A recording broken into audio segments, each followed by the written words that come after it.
Et si on vous disait qu'on peut viser, je sais pas moi, 30 000 $ par mois avec des shorts YouTube qui franchement ont l'air super compliqués à faire? Ouais, c'est la promesse d'une niche assez spécifique en fait. Des millions de vues sur des formats courts. Exactement. Alors aujourd'hui, on va décortiquer ça.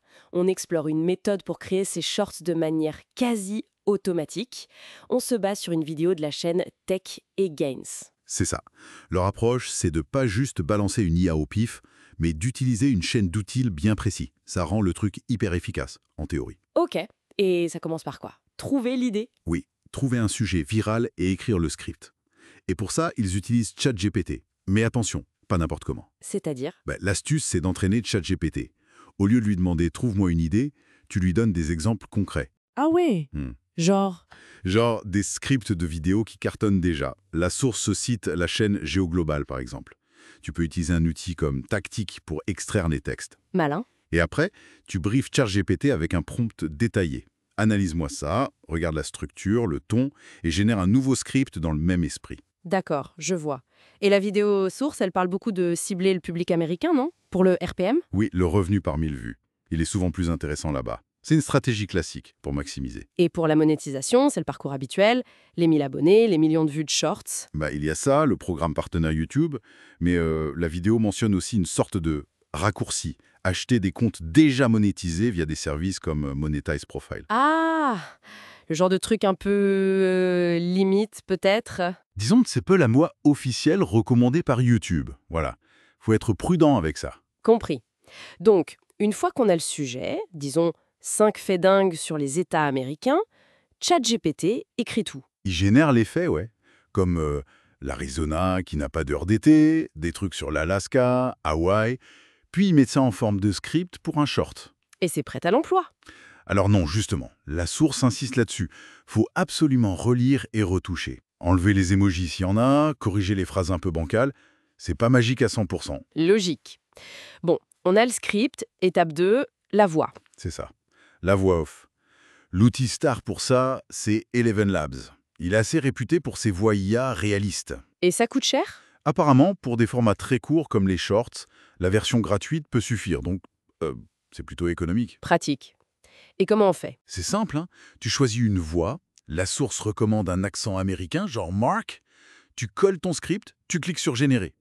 T'écoutes le résultat qui pourrait donner un truc comme «Vous êtes-vous déjà demandé à quel point les États américains peuvent être étranges?» T'ajustes si besoin, et hop, tu télécharges l'audio. Ok, texte, voix. Maintenant, le plus impressionnant, les visuels.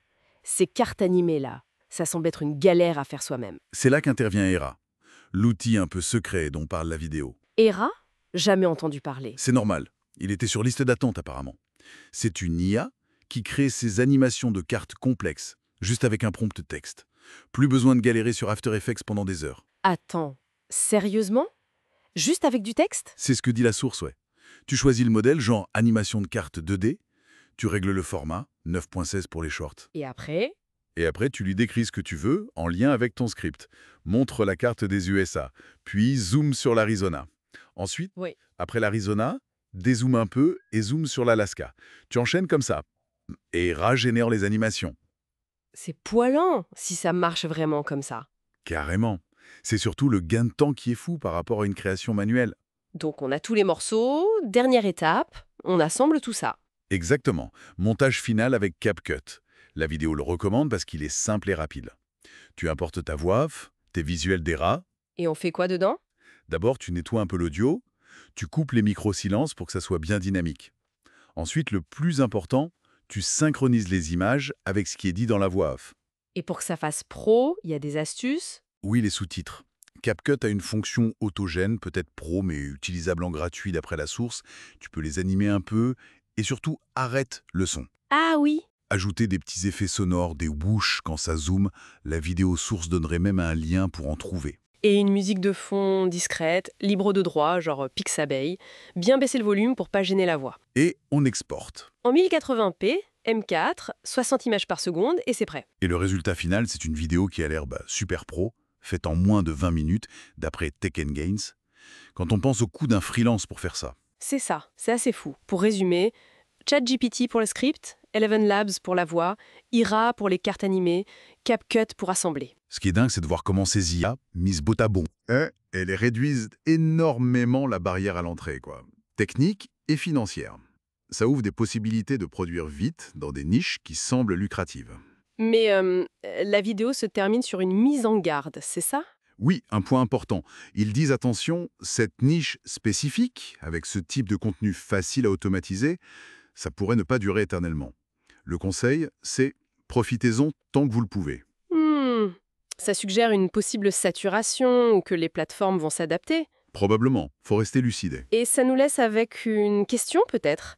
Si créer du contenu devient si facile, si automatisé grâce à l'IA, qu'est-ce qui va définir la vraie valeur demain? L'originalité? Comment le contenu vraiment unique va faire pour sortir du lot? C'est toute la question, en effet. Le paysage change très très vite.